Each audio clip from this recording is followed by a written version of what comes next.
I think it's time for this toxic, binary, zero-sum madness to stop. We're not an imperial power, we're a revolutionary power.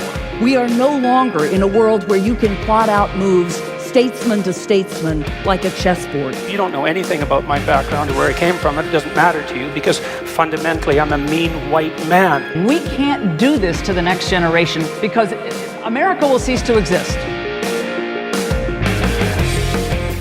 Welcome to the Munk Debates podcast. Every episode, we provide you with a civil and substantive debate on the big issues of the day, free of spin, focused on the facts, and animated by smart conversation to arm you, the listener, with enough information to make up your own mind. Today's debate, Be It Resolved, the COVID-19 pandemic proves that globalization is a failed experiment. This extraordinary alert that's gone out across the NHS about an impending shortage of PPE. The government effectively confirming that there's a shortage of PPE. We will be denying entry to Canada to people who are not Canadian citizens or permanent residents. We will be today terminating our relationship with the World Health Organization. The EU risks failing as a project in the coronavirus crisis. That's what Italy's Prime Minister has told the BBC. Hello, I'm your moderator, Rudyard Griffiths. Well, the COVID-19 pandemic has brought our globalized world to a grinding halt. Borders have closed, supply chains have vanished into thin air, and the future of multilateral institutions like the WHO and supranational organizations like the European Union seem to hang in the balance. Skeptics of globalization say the pandemic has exposed the shaky foundations of our hyper-connected world. We have to bring our product back home. We have to make our product in this country. We can't be hostage, because that's what we are. We can't be hostage to other countries, China in particular, but also to other countries.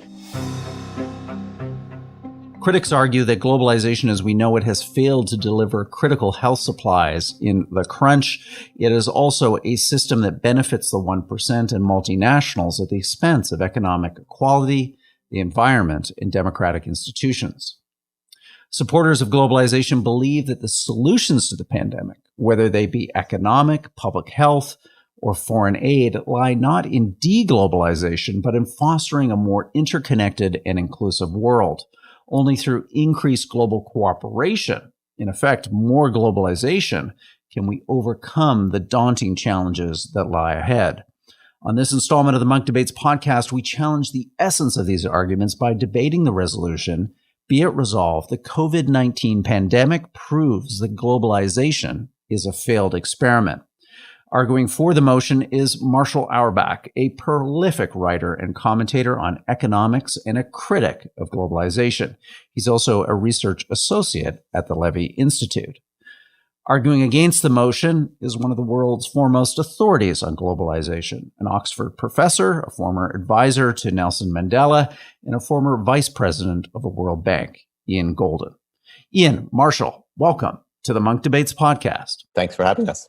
It's a pleasure to be part of the Munk Debates. I'm really looking forward to this conversation. You know, if we think about all the issues that we're trying to wrap our minds around as this pandemic unfolds, the future and fate of the global economy is surely top of that list. And the ideas swirling around globalization in an age of the pandemic and what comes after is a vital question to consider. And to have two people of your caliber available to us today to delve into this, to explore these ideas and themes around where globalization is going after COVID-19 is a privilege indeed. So what we're going to do, as per all of these podcasts, is put 2 minutes on the clock for each of you for opening statements to debate our motion. Be it resolved, COVID-19 proves that globalization is a failed experiment.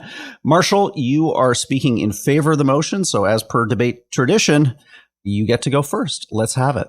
Thank you, Rudyard. As you say, I'm arguing in favor of the proposition. My only slight quibble with it is the argument that the COVID-19 per se proves that globalization is a failed experiment. I think if you've been looking at what's been happening to the global economy over the last 20 years, there have been many warning signs suggesting that the model is flawed. And I think I would prefer to characterize COVID-19 as the straw that broke the camel's back. If globalization was a military campaign, we would describe it as being guilty of mission creep, because what we mean by globalization has rapidly changed over the last 20 or 30 years. So in the first instance, globalization was largely associated with free trade of finished goods. That's certainly the way it was in the pre-World War I period. In more recent years, it has expanded in a much more destructive direction. We had the globalization of capital in the 1980s and 1990s, and that gave us our first warning signal. We had the Asian financial crisis in 1997-98. That gave us one sign that maybe globalization had gone too far. But in fact, that warning sign was ignored, and we quickly went to the globalization of labor. We had a number of companies that began to take advantage of this liberalized capital and liberalized industrialization to offshore a considerable amount of their manufacturing facilities, notably in the United States. This facilitated a global labor arbitrage, if you like, which had two effects. You had very significant rises of inequality in most of the developed economies and significant declines in living standards for many Western workers. We had the rise of the so-called precariat, which are people with characterized by virtually no income security, no employee benefits. And all of this was facilitated by the fact that if these workers didn't accede to these lower labor standards, the jobs could easily be moved offshore. And that often comes at a cost of enhancing innovation, investment, and moving to the higher ends of the technology curve. And I think that's why companies, or countries rather, like Japan continue to prioritize manufacturing closer to home. They do globalize to a degree, but they do retain significant clusters at home. Now, you notice I haven't yet mentioned COVID-19. I will do so because those very global supply chains, as we can see, have become vectors of contagion and have disrupted our capacity to provide protective equipment to help our populations cope with COVID-19. I think globalization has also contributed to the environmental degradation, which is another symptom of which COVID-19 is a part. You know, you've had localized farming being replaced by globalized, industrialized farming. Forests were being decimated through logging and the exploration for minerals and fossil fuels for the global economy. So you brought humans into formerly remote areas and close to pathogens, which have been in wildlife for generations. So COVID-19 is one of those new pathogens which shows that as nature striking back. So as far as I'm concerned, it's hard for globalization advocates to claim success given these multiplicity of pathologies which I've described. Marshall, thank you for that summation. Let's go to Ian now to get his opening statement arguing against our motion. Be it resolved, COVID-19 proves that globalization is a failed experiment. Ian, your opening statement, please. Thank you very much, Roger. Far from COVID-19 proving that globalization is a failed experiment, it proves the opposite. It shows that globalization needs to be stronger. It shows that we need more connectivity. And of course, that we need to harvest the goods of globalization while stopping the bads. In many respects, the world has never been more connected than it is today, and this debate, online, digitally, is one representation of that. For me, globalization means the flows across national borders of goods, of services, of trade, and of course of ideas. Many dimensions, and these are not new, contrary to what Marshall suggests. These have always been the different dimensions of globalization. And the digital space is soaring, something like 10 times the level of digital flows this month as compared to the same month a year ago. And we see it in different ways. We see in the worldwide response to Black Lives Matter, protests in over 100 countries within 1 week, another aspect of globalization, the spread of ideas more rapidly than ever in the past. We've seen this in the past with the spread of the Me Too movement, of human rights, of democracy around the world. And so when we think of globalization, we should not only be thinking about financial flows or trade flows, we should be thinking about a much broader set of different dimensions of it, ideas traveling. And we certainly are focused on the news reports of how COVID-19 has spread around the world from Wuhan into well over 200 countries now. In that respect, we've never been more globally aware. And of course, we're also aware that to resolve this, we need a global response. We need a vaccine. We need the collaboration of scientists around the world. And of course, to stop the next pandemic, which could be even worse than this, we're going to need much more global collaboration.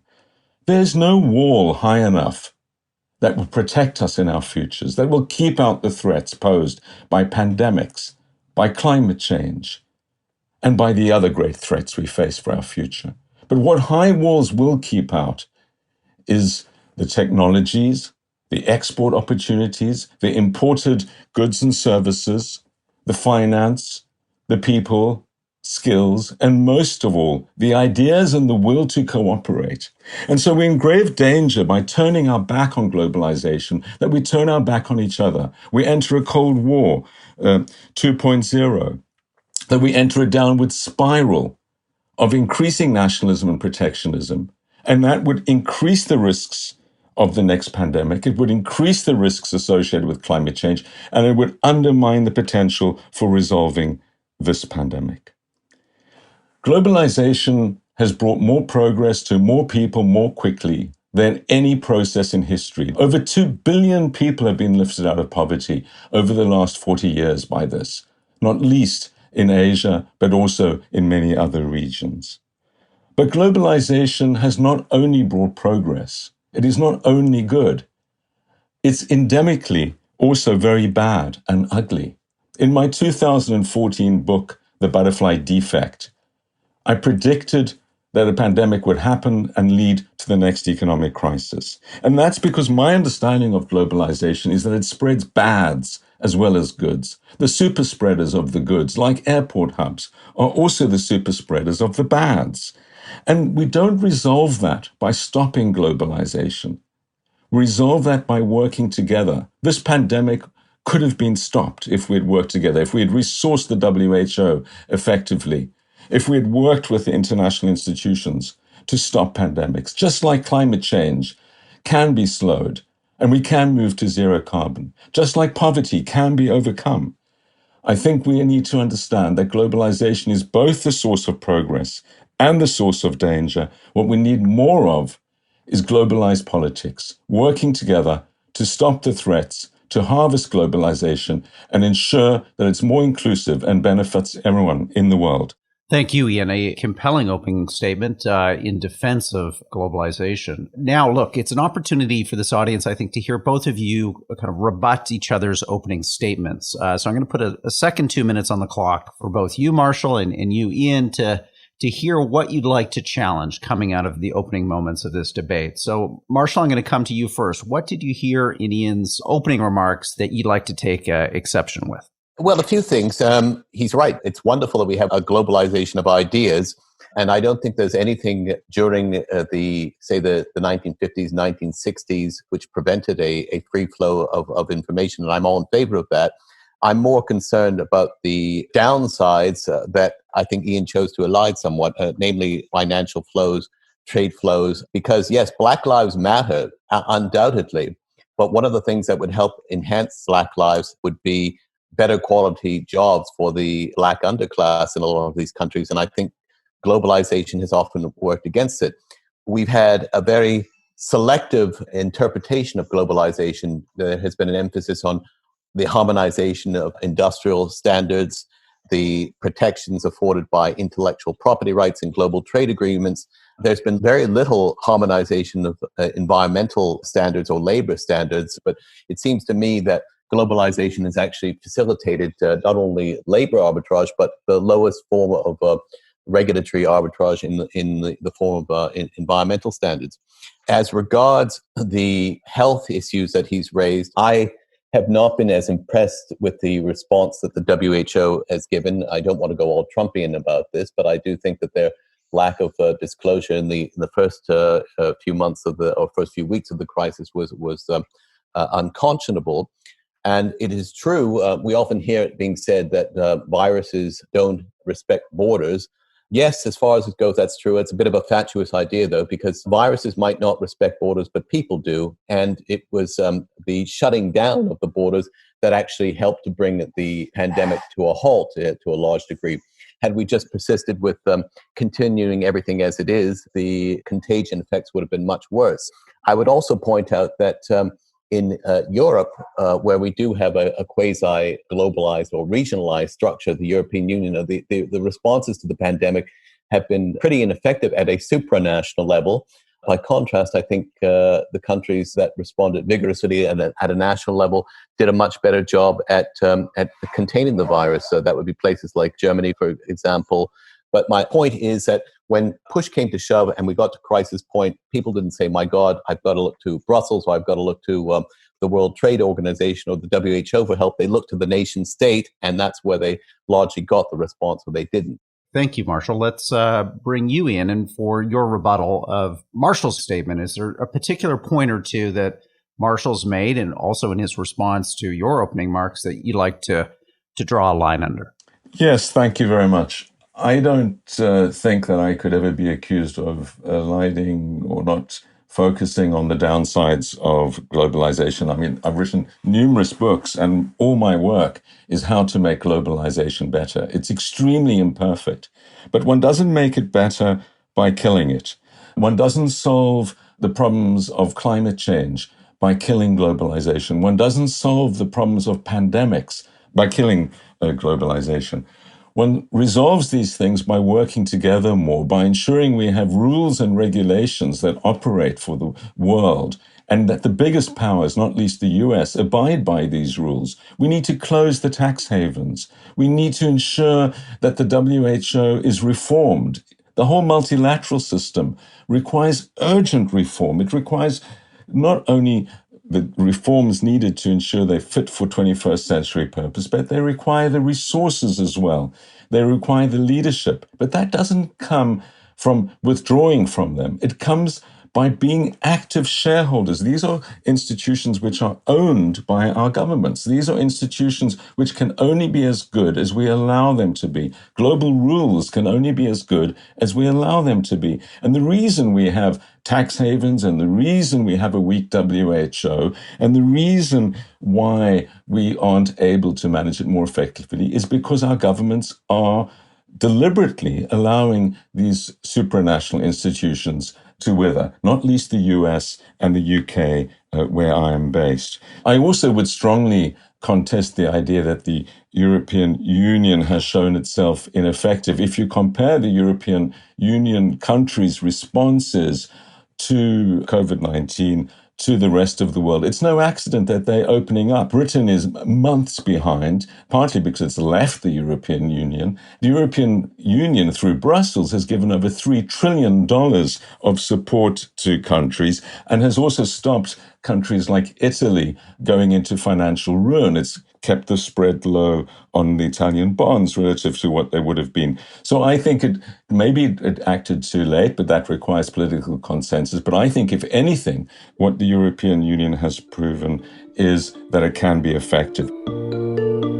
Under this plan, the European Union will borrow €750 billion on the financial markets. This would actually mark the first time that EU countries have jointly issued debt at any kind of scale. The reason we have a disastrous global economy at the moment, the reason we have unprecedented levels of unemployment, is because of these closures. If we want to restore the global economy, we're going to have to restore travel and trade and investment and all the other things that globalization has brought. And as I'm sure Marshall would agree, that is what needs to be done urgently. We need a better globalization if we are to try and bounce forward to a better world in all respects. So I don't see COVID-19 showing that that's a failed experiment. I think what it's proven is that we need to rethink globalization, have better globalization in the future. Thank you, Ian. Well, look, now we get a chance to dive into a lot of your key arguments and kind of pressure test some of the assumptions that both of you have made in your opening statements and our rebuttals. And Marshall, let me come back to you with and kind of, push you a little bit on Ian's key point here, because again, I want to resituate this debate a little bit around where we find ourselves right now facing this pandemic.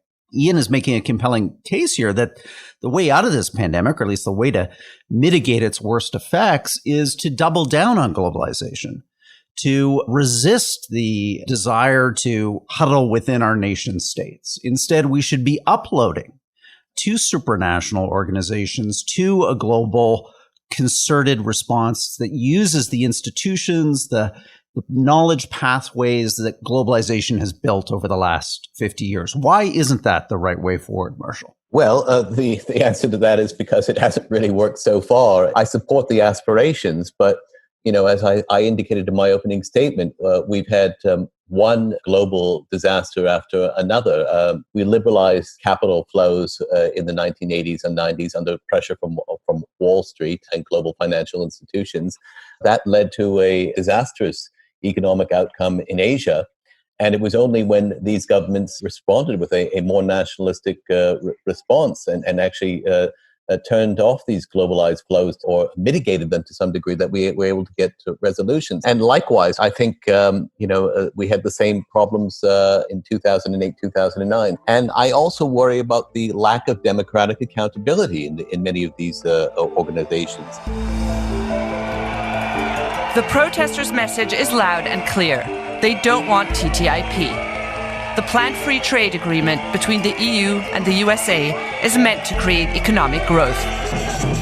The talks are secret, a fact that troubles many. Not even members of parliament are allowed to see the documents. We have trade agreements that are being slammed through national parliaments without any kind of real democratic oversight. We have local authorities within smaller jurisdictions whose legal systems are effectively undermined by these global frameworks, which actually tend to prioritize the interests of large multinational corporations rather than many of the smaller countries. So the kind of globalization that we have, as opposed to the kind that Ian desires, has actually exacerbated problems and not solved them. As far as the European Union response, let's see how things are in another year from now. I think countries like Italy and Spain, for example, have been absolutely devastated by COVID-19, and I think it's far too early to say that there's been an effective response given.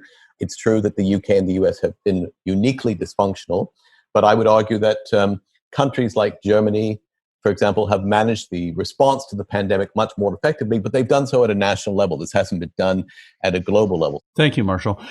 Ian, let me kind of unpack, I think, one of Marshall's key arguments here that would resonate with a lot of listeners. It's that there's a lack of trust in globalization. There's a perception out there that globalization is really unfolded in the service of capital, big capital, and primarily elite interests. And I think what many people have seen in the context of the public reaction to this pandemic is, as Marshall has described, a kind of rush back to this perceived safety and coherence of the nation state and what's really driving it. Is it these altruistic values and narratives that you've subscribed to it, Ian? Or is it something more self-interested, less connected with the interests of average people who have to now live with this pandemic? I think the answer is that it's both. Globalization can and has been manipulated, and I would agree with Marshall, and I was also deeply involved when I was Nelson Mandela's economic advisor. I advocated that we did not simply liberalize capital controls, for example. There are aspects of it, not least in finance, which are deeply destabilizing, not only the financial flows, but also things like tax havens. But when you ask why these haven't been reformed, and I've been part of numerous reform efforts in different areas, the G20 and others, to try and reform. companies should pay taxes in the country where they made the profits. That's the principle behind the G20 communiqué calling for a crackdown on tax avoidance by multinational firms. It all comes back to the US vetoing the reforms by the fact that the US won't allow the OECD agreement, which is on the table and ready to be implemented on tax evasion, to be implemented because the US is vetoing it. When you ask about the pressure placed on countries by the global institutions like the IMF for capital account liberalization, where is it coming from? It's coming from the US Treasury. So to suggest that somehow the global world is worse than the national world is to not understand the power play here. These global institutions and global rules are only as strong as the players that make them. So it requires management. There are many brilliant aspects of it. The United Nations could be much better, and that's obviously one aspect of it. And yes, it does in the end involve nation states saying they'll abide by global rules. It's like being part of a sports team. When the referee shows the orange card or red card or blows the whistle, everyone has to follow the rules. And if the big powers like the US say, well, we'll just ignore these rules, then we shouldn't expect them to work. If we ignore the rules of the WHO, for example, we shouldn't expect our pandemic management to be effective. The reason why Germany has been amongst the most effective countries, and this is true of all the countries, including Vietnam, for example, which has had 0 deaths, is that they implemented the WHO guidelines very quickly, very early, and followed them assiduously. The countries that ignored them, like the UK, the US, and Brazil, have done the worst. Germany has done well, but it's done well as part of Europe, not against Europe. And so I don't see this trade-off. Europe is composed of nation states that are working together in many, many areas. So my own view is that, yes, it is certainly the case that there are many areas of globalization that need improvement, that have to be improvement, and finance is certainly one of them. And there is a lack of democratic accountability in institutions because of who's making the rules often. But that is not resolved by killing globalization. That is resolved by fixing the system. And if one wants to go the alternative route of killing globalization, there'll be even less rules. Then you are in a world of survival of the fittest, the world of the jungle, where you have global bullies basically setting the rules. You're back to a world like the world of the Cold War, or like the world in the interwar period. And that's not a world which is any better. The idea that somehow if you abolish globalization, the world would be in harmony is a complete fantasy. We'd have much worse climate change. We would have much worse pandemics. We'd have more financial instability, and we'd have much higher levels of poverty because the people that still haven't climbed the development curve would be condemned to stay at the lower rungs for their futures. So I don't see how abolishing globalization, if one had that magic wand, would solve the problem. I think the only solution is to fix it. Marshall, let's hear you come back on those points. They're key. Look, one of the most successful responses to the pandemic was in Taiwan. I think they've had about 7 deaths. They are, as Ian knows, pretty well eschewed from within the WHO because of global politics. That is an instance of one example of global bullying by the government in Beijing. I'm not against forms of global collaboration. I mean, I look at something like NATO, where you have a series of nation states that together have decided to form a collaborative defense alliance. And yes, the US dominates that, but it is a fundamentally good example, I think, of globalized cooperation, but it's largely done at the nation state level. You're listening to the Munk Debates podcast. Be it resolved, the COVID-19 pandemic proves that globalization is a failed experiment. Speaking for the motion is Marshall Auerback, economics writer and commentator and a research associate at the Levy Economics Institute of Bard College. Arguing against the motion is Ian Goldin, former vice president of World Bank, advisor to Nelson Mandela, and a professor at Oxford University. Now, back to the episode. Ian, talk to us a bit about the rise of populism and its less attractive variant, kind of authoritarian movements on the right. I mean, these were becoming more entrenched prior to the pandemic. And now, arguably, the pandemic seems to have accelerated and emboldened a lot of these autocrats or wannabe autocrats in their ability to use national governments, national tools to implement and mold far-reaching responses to this pandemic, further entrenching their power. Why isn't that just a profoundly negative scenario for globalization going forward?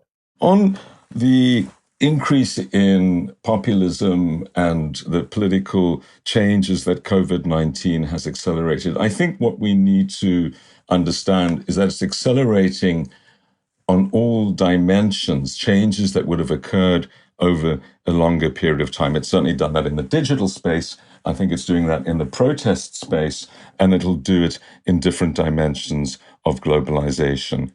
I think, like all other dimensions of fierce senses of injustice, the pandemic is accelerating inequality. And this inequality is making people understandably angry, and we've seen it not least in the fiercely justified, in my views, protests against what we saw, the killing in George Floyd. This discrimination. I think the potential for a new world, the potential for the pandemic bringing change has certainly grown. And there's a real danger, as you point out, that will not be towards a more open, inclusive society where we overcome inequality and where we make globalization work for everyone and for the planet, but rather more populist and autocratic. This is up for grabs. And one of the reasons I feel so strongly that we need to defend openness and integration, coordination, is that I think this response of hunkering down is one, and we're hearing it in many ways from Marshall, is one that people are making, but it leads to a downward spiral. It leads to a downward spiral in which we are less able to work together. We enter Cold War 2.0, the world economy slows down, and we have escalating threats of pandemic, climate change, and other risks, and of course, growing inequality within countries and between countries. And that would be a very dangerous world. It would be a world heading towards, in my view, a dystopian future. And so the stakes are very high that we are able to see this pandemic as an opportunity of solidarity between the young and the old, solidarity between communities and within countries and between them. So, Marshall, before I go to closing statements, I want you to respond to this point around the kind of the future and fate of democracy, of openness, of pluralism in the context of the future of globalization, because you have a contrary view. You actually think that there could be a flourishing of traditional democracy in an era of deglobalization. I think our listeners would like to hear how that, in fact, could be the case. Well, there's a few points I'd make. One is that populism, I think, is a direct reaction to the kind of, globalization, Uber alles mentality that has sort of taken over the world in the last 30 years. I don't think it's any accident that during these high watermarks of globalization that we saw the rise of Brexit and also the ascension of Donald Trump to the presidency in November 2016. I think he became the voice, sincerely or not, for an increasing number of Americans who count themselves among the biggest losers of globalization. The Rust Belt came out in full force for Donald Trump last night. It seems in 4 years, the Rust Belt has made a real sizable shift to the right. Joining me now is... Every 4 years, we have an election in this country. There's always promise to do something for them, but nothing ever happens. We talk about retraining them. We never do. They are dismissed as what the economists like to call a negative externality of free trade, which to me sounds a little bit like what the military describes as collateral damage when one of their bombing missions goes astray and they accidentally kill a bunch of civilians rather than a military target. I'm not talking about putting up walls, although I do think that we could start thinking in terms of manufacturing. There's no reason why we couldn't, for example, introduce more local content requirements into manufacturing processes to ensure that there's a degree of high quality jobs that are left on the home shores. We used to have these things called national industrial policies. They were very, very positive outcomes and during the 1950s and 1960s. In the 1980s, market fundamentalism and the enthusiasm for globalization really took off, and these types of ideas became discarded. And I would like to see us turn back to that. That would entail some intelligent collaboration among labor, governments, and businesses together. Thank you, Marshall. Let's go to closing statements now. You both, I think, provided us with the key pillars of your arguments, pro and con. Our motion today, be it resolved, COVID-19 proves that globalization is a failed experiment. So, Marshall, let's have your closing statement now and your thoughts for our audience in terms of how they should be thinking about this issue, the future of globalization in the aftershocks of the COVID-19 pandemic. What do you want our audience to take away from this debate? I think that in some ways I view globalization and the negative pathologies. You know, we've constantly watched them grow.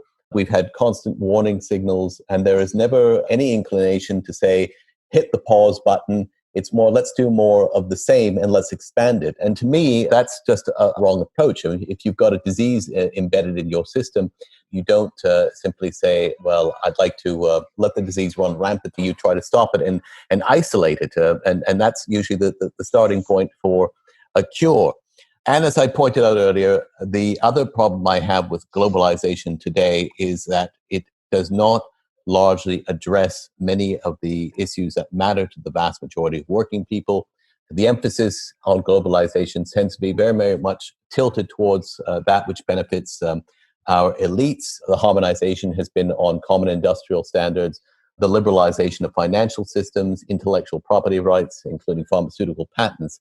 And as I said, these kinds of harmonizations benefit transnational firms, investors on Wall Street or the City of London and the holder of intellectual property rights in Silicon Valley, but not the vast majority of people. There's a degree in which I think we have to take a step back in order to establish a better foundation going forward, not necessarily putting up walls so much as pausing and having the humility to consider that there may be an alternative approach that eliminates many of the pathologies that globalization has presented over the last 20 or 30 years. And I'll conclude it at that. Thank you, Marshall. Ian, I'm going to put 2 minutes or so on the clock for you. Let's hear your summation of this debate. What are the key points that you'd like listeners to leave this conversation with a new appreciation and understanding of? Globalization, the flows across national borders of goods, services, trade, and ideas is a vital dimension of the world. And it's important that we understand it better and that we manage it more effectively. It has many good aspects, but also very dangerous aspects too. It's certainly the case that the financial crisis of 2008 was badly managed by the financial experts globally. And if it had not been for that, we would most probably not have President Trump in the White House or Brexit in Britain. But some countries handled it very, very well and were not as negatively impacted. And that leads us to a very important conclusion that national policies matter when it comes to the management of globalization. If you compare countries in the world all under the same global system, you'll see very different outcomes. Compare China and the US, for example, both in the same globalized world, handling it very differently. Within Europe, you can compare Denmark, which has one of the lowest levels of inequality in the world, and very satisfied people, and the same is true of many Scandinavian countries, with people in Britain, and inequality here is extremely high and rising. And of course, we have high levels of dissatisfaction on many dimensions. Same system, different outcomes. And that points to the importance of national policies. But global policies are also important. And we really need to have global rules which ensure that finance does not hide its taxes and tax havens, that ensure that we stop climate change, and as we dramatically see today, that we stop the next pandemic. This will not be done by countries becoming more nationalist and protectionist and undermining global institutions. That would lead to far worse outcomes. What we've seen with the pandemic, whether it's the range of food on our supermarket shelves, whether it's getting face masks from abroad, whether it's seen that our future lies in trying to revive our economies by reintegrating with the world, that we need others. We need them for our health to stop the next pandemic. We need them to stop climate change. And we need them in order to ensure that we all thrive as humanity. So if we want to prioritize people and our planet, it's important that we work more with others, share more with others, and by working together, create a better world. And that, for me, is the benefits of globalization. It's good, it's bad, and it's ugly. But one doesn't harvest the goods by killing it. That would only escalate the bad and ugly aspects. We harvest the goods and improve globalization by working together. Thank you, Ian. Well, Ian Marshall, I want to, just on behalf of our audience, express my appreciation for a civil, substantive, enriching debate. This is one of the big issues that we're all grappling with now. It's complicated, it's nuanced, and both of you brought a lot of hard-won experience. And more importantly, I think the tone of trying to reach for shared understanding, reach for an appreciation of the bigger issues and ideas that are driving the public conversation around globalization. So on behalf of the Munk Debate audience, thank you both for being part of this debate today. It's been a great pleasure. It's been a great pleasure, and thank you again, Rudyard, for doing such a great job of moderating it.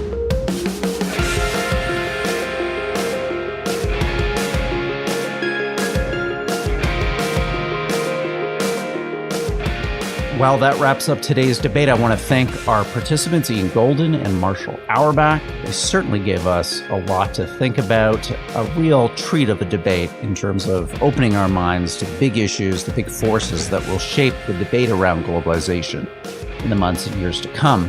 The Munk Debates podcast is that place, that special place for civil and substantive debate on the big issues of the day.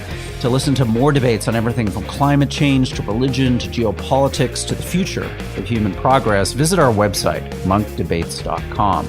You can also find show notes on today's debate.